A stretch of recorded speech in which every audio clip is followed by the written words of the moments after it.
கன்னிமரி உன்னை இன்று பெற்றாளே கண்ணின் மணி போல் உன்னை காக்க சூசை தந்தையானாரே அன்பு அன்னையாம் கன்னிமரி உன்னை. Le premier ministre, M. Jawaharlal Nehru, a dit Pondichéry, c'est une fenêtre ouverte vers la France. Et qui se souvient que cette fenêtre s'est ouverte il y a déjà 4 siècles? Pondichéry en porte encore témoignage. Au XVIIe siècle déjà, Colbert fondait la Compagnie des Indes orientales.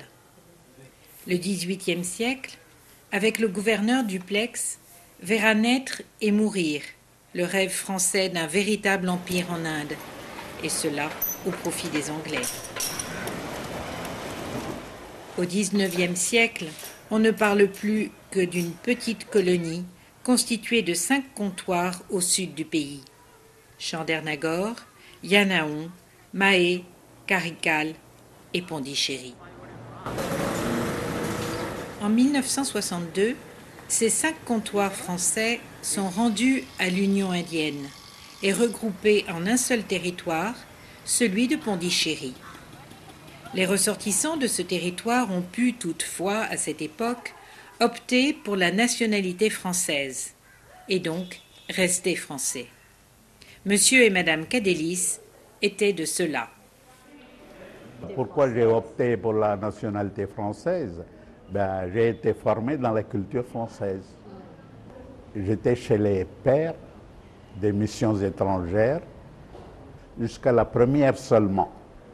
Pour le philo et maths, nous devons aller dans un truc gouvernemental au lycée français et c'est là que j'ai terminé.